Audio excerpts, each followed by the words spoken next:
Welcome back to Skidmore Family Farm. We wanted to do a little update on our Cornish cross chickens, and we were going to give out their name that Ashley came up with, and their names are breakfast, lunch, and dinner. If you haven't seen our chicks, these were the last three they had at Rural King, and they had them half price, and we bought them right before we sold the house. So we kind of rescued them, but we didn't because, well, we had the plans that we would use them as meat birds, but I think I might use them as a breeding pair in the long run. If there's a rooster in there, which I think one of them is the rooster and I think two of them are hens, but we'll see later on. And even if they're all three hens, we plan to get more. And then in the spring, early summer, they should be close to being able to lay eggs, and if we have a rooster, it can fertilize them, and we plan on getting an incubator and all that. I would like to do a small commercial scale meat bird harvesting and egg layers, so we'll probably get a downsized incubator, not like one of the little cheapy ones, but not a huge commercial one. We'll probably get one that holds 100 eggs or more, but nothing that's going to hold like thousands of eggs, if that makes sense. I would like to, like I said, have a little part of the Skidmore Family Farm business aspect in poultry. We might get into selling chicks. It just depends. It would probably be on like I said, a small scale, more local than anything, or specialty birds that are harder to come by in the area that we're in, or whatever's in demand. But I definitely wanted to do some meat birds and do specialty meats like smoked chicken or different types of seasoning, that type of thing. Just something to kind of separate us from the rest of the people that are doing that. We plan to get a chicken plucker here soon. But, yesterday I ordered our Premier One fencing. We kind of went with that. I know everybody seems to use that, but I don't know. It seems like it kind of has mixed reviews, but I think the majority of the people are happy with the Premier One products. I know they back them up and all that as far as business standpoint and warranty work, from what I've gathered. But we decided to go with that instead of just getting something at one of the farm stores.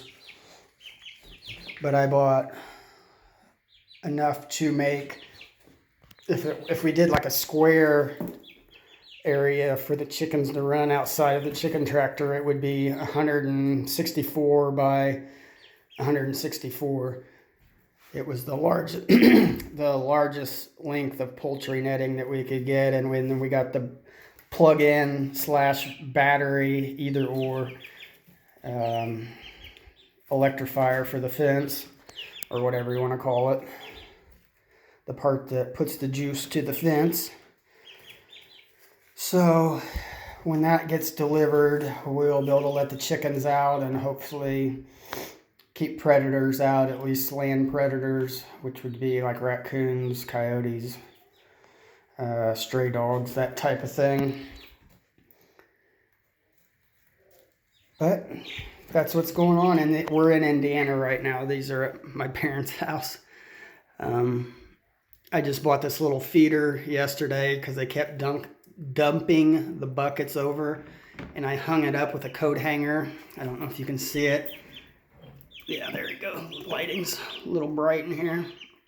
But I hooked one end of the coat hanger over there and bent it around the little hole, and then did the same thing down here. And then the hook part that would hook on your closet rod is bent over the side of the tote. And it seems to work pretty well. They're not spilling as much, and they still fight over it. They act like there's no food and they're starving, but that's just the way they're bred, I guess. That's in their DNA. But the main thing was less waste and keeping the wood chips out of it. And as you can see, there's just one little piece of wood chip right there, and that may have already been in there from when I had it sitting on the bottom of the tote.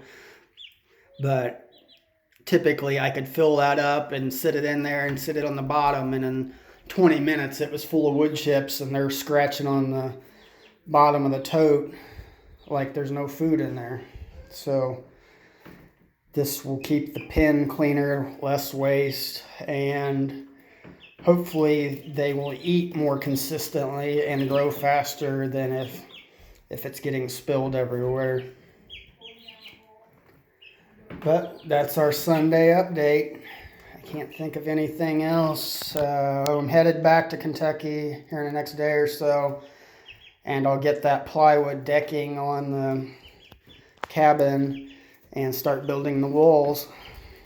I've made a list with Lowe's. I'm going to get windows, insulation, the lumber for the roof, the outside OSB boards or sheathing, which is the wood that goes on the outside of the 2x6 walls, and then the decking for the roof. We're just going to buy it all at once, and anything that's breakable or can't get wet we'll put in the storage container or shipping container. And the wood and stuff, I've got tarps, I can cover it up. The plywood decking that I hadn't put down, I just set 2x6s on it and then covered it, and the extra bags of concrete, just tarped it over, and threw the couple of treated boards that I had that can sit out, threw those over the tarp to keep it from blowing up, and that's about it. But I think we'll have lots of videos to come. I'll kind of slow down a little bit and start doing some more videos. I was just in a rush and kind of wish I would have did more, took more time to do videos on the flooring and stuff, but I'm not so much into the how-to at this point, especially with this being our first cabin. It's winter, or winter, it's fall, but winter's coming up, and I'm trying to get it under a roof. But we'll have more how-to videos in the future when we do the other cabins and house and all that stuff. We'll get into more detail. Like I said, we're going to do multiple cabins and at least one more large house. Larger, when I say larger, I mean larger than the cabin we're building now, which is going to be about roughly 1,000 square feet. Our next house will probably be in the 3,000 square foot range that will start late spring, or depending on the rainy season, how the weather does this spring and coming summer. That'll kind of play a part in when we start that. I don't want to be a muddy mess and trying to do excavating and stuff when it's a swamp or freezing cold or whatever. But that's going to wrap up our Sunday video. If you haven't subscribed, please subscribe. Hit the thumbs up to like our videos, and hit the notification bell to get all our latest videos and notifications. Thanks, and have a great day.